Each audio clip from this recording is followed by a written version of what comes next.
আসসালামু আলাইকুম এভরিওয়ান। আজকে আমি রান্না করেছি সরিষা বাটা দিয়ে সাজনা ডাঁটা। তো বেশি কথা বাড়াবো না, চলুন মূল রেসিপিতে চলে যাওয়া যাক।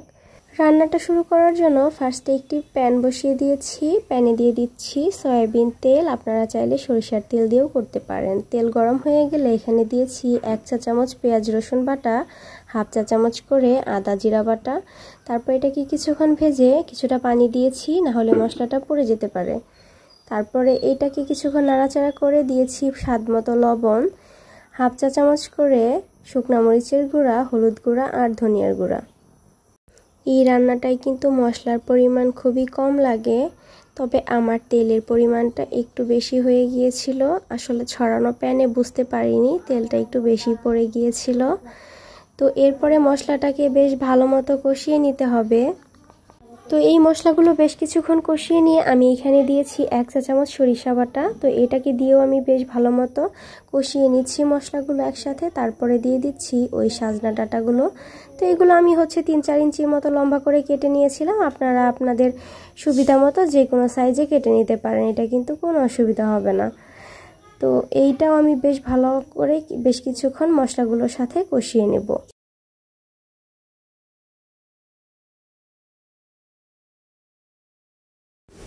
এইভাবেই কষিয়ে নিতে হবে, অনেকটাই লো ফ্লেমে বেশ কিছুক্ষণ সময় নিয়ে এগুলোকে কষিয়ে নিতে হবে। তাহলে কিন্তু সাজনাগুলো খেতে বেশি ভালো লাগবে।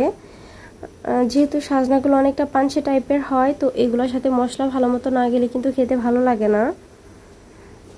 তো এভাবে আমি ঢাকনা দিয়ে ঢেকে দিব। আবার বেশ কিছুক্ষণ পরে ঢাকনাটা তুলে এটাকে নেড়েচেড়ে বেশ কিছুক্ষণ সময় নিয়ে এটাকে কষিয়ে নিতে হবে।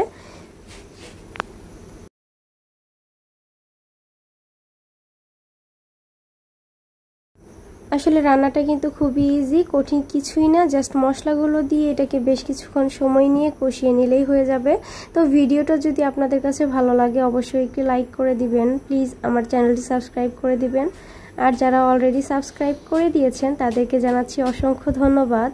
তো একটি লাইক দিয়ে কিন্তু অবশ্যই আপনারা ভিডিওটা ফুল ওয়াচ করবেন। তো বেশ কিছুক্ষণ সময় নিয়ে কষিয়ে নিয়েছি। তো এরপরে আমি এইখানে বেশ কিছুটা পানি দিয়ে দিয়েছি যাতে সাজনাটা সিদ্ধ হয়ে যায়, এই পরিমাণে পানিটা দিয়ে দিয়েছি। সাজনা কিন্তু অনেক তাড়াতাড়ি সিদ্ধ হয়ে যায়, সিদ্ধ হতে কিন্তু খুব একটা সময় লাগে না।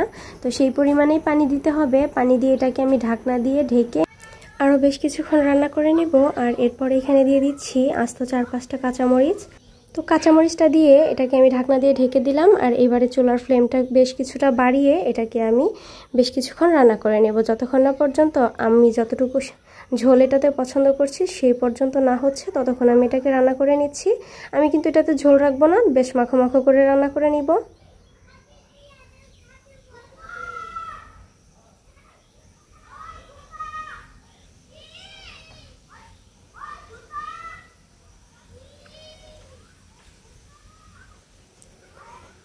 এই পর্যায়ে কিন্তু এটা অনেকটাই হয়ে গেছে, এটা রান্নাটা কিন্তু প্রায় শেষ। তো এরকম করে আপনারা অবশ্যই রান্না করে বাসায় খাবেন। আর সবাই ভালো থাকবেন, সুস্থ থাকবেন। আল্লাহ হাফেজ।